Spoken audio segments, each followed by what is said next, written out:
Okay, thank you guys for coming today. I'm John Pierre. I'm a nutrition and fitness consultant. I've been teaching for 25 years and been following a plant-based diet for 30 years. So I've spoke here quite a few times. Many of you heard me before, but before we start and I introduce Carl, I want to thank Ann and Peter for all their hard work that they've done throughout the years. And as you know, Ann runs basically a fur protest every Saturday, and she's run it for at least 10 years, right, Ann?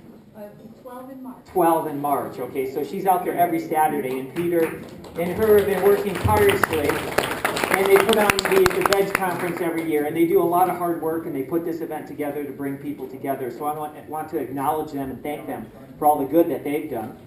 And today we have a special guest that, you know, he's really our newest up-and-coming speaker. He's Big Carl, I call him, and he's really an interesting guy because he's such an incredible athlete, you know, and he's obviously got the size behind him, which is really nice because when people come up to us and they say, hey, you can't be strong or big as a vegan, what we do is we just whistle and we call Carl, and we bring him over, and he kind of just stands there, and people are like, oh, okay, I guess you can. But the thing is, you know, I've been teaching for a long time, and what I teach isn't just plant-based nutrition. It's nutrition, it's fitness, it's enhancing cognitive functioning, and it's compassion and love. And that's the one thing I really am most impressed with Carl, is that he really embodies all those. He's trying to always improve his mind functioning. He's a compassionate, caring, and loving man. He's a phenomenal athlete. I mean, just phenomenal. And he's really, really a phenomenal speaker. And he's really going to be one of the most influential speakers, I think, in our movement. And he's really just kind of breaking into the circuit. So that's one of the reasons I wanted Carl to speak tonight, because I knew that he would help motivate you and inspire you and educate you. And so I'm going to let Carl kind of talk about himself a little bit, and then he'll get into it. He only has a short amount of time, but he's going to cover a lot of information in a short amount of time. So I want to bring on Big Carl. All right.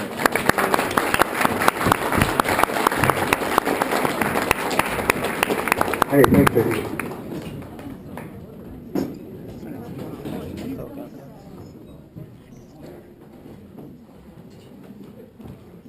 Echoing what John just said. Big thanks to Ann and all the volunteers here. I mean, this is a lot of work to get this together. It didn't happen by itself, and the food smells great, and we've got a great group of people. So, Ann and company, thank you very much.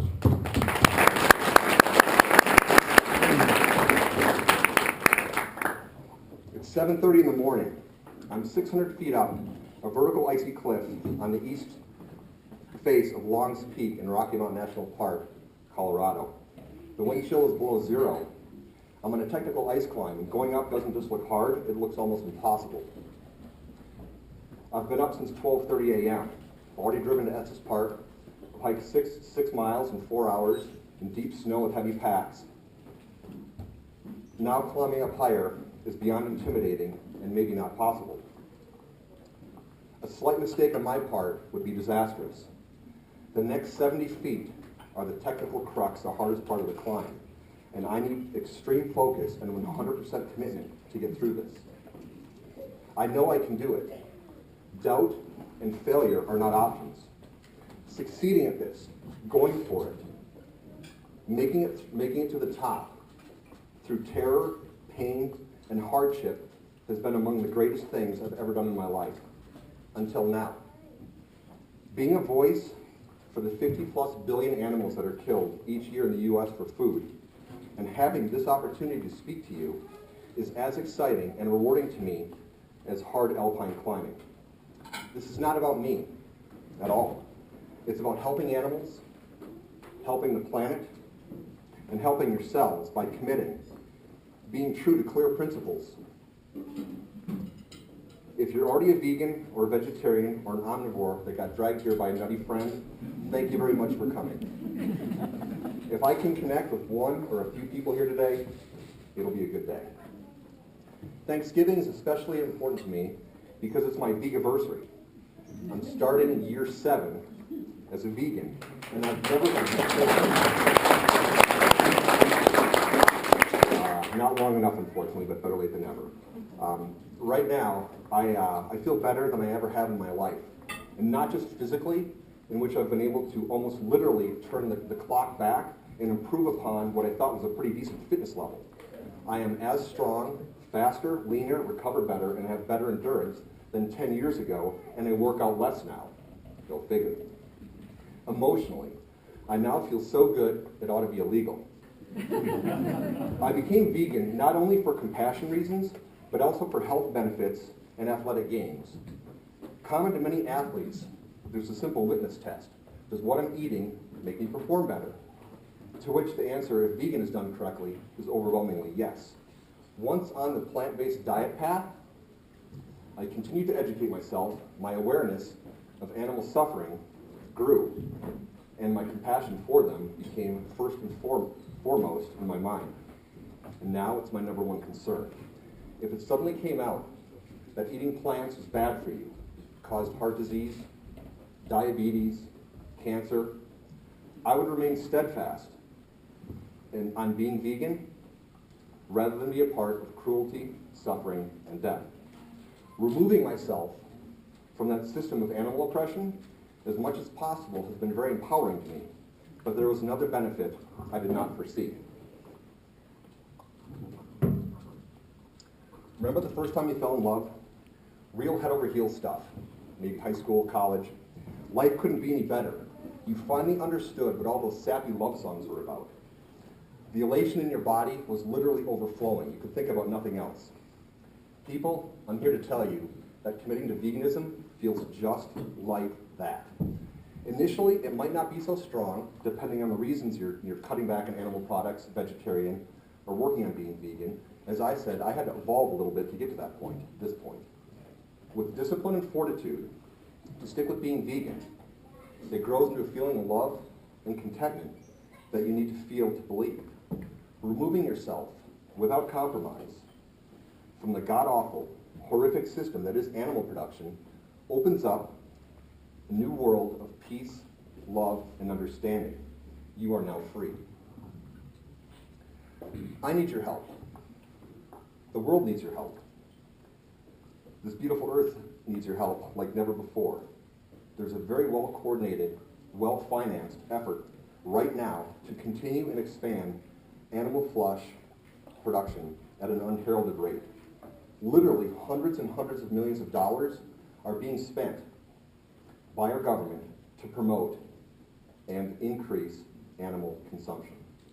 The people in our government coming up with our food guidelines, our dietary guidelines, they're overwhelmingly agribusiness executives, or ex-execs, whose sole interest is corporate profit. More and more ag-gag laws are being passed. I believe 16 states have ag-gag laws now. At the height of hypocrisy, animal rights activists are being ridiculously prosecuted as terrorists. Many physicians are ignorant to the benefits of a plant-based diet. Me, I'd find a new diet. Agribusiness is funding teams of so-called scientists.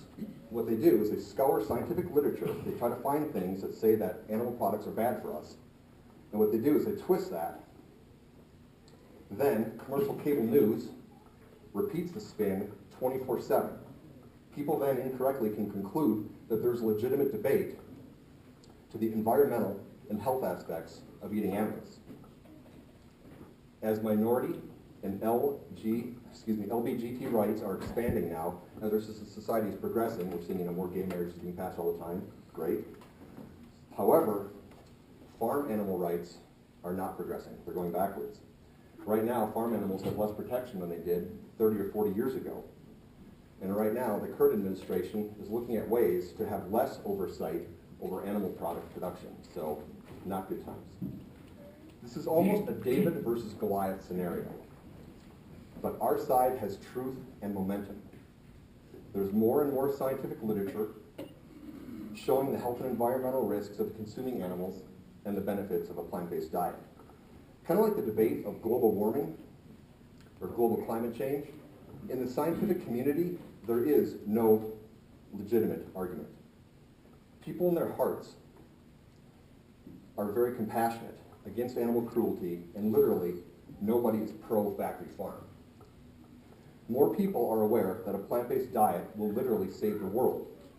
If you look at what Bill Gates is talking about, exactly that.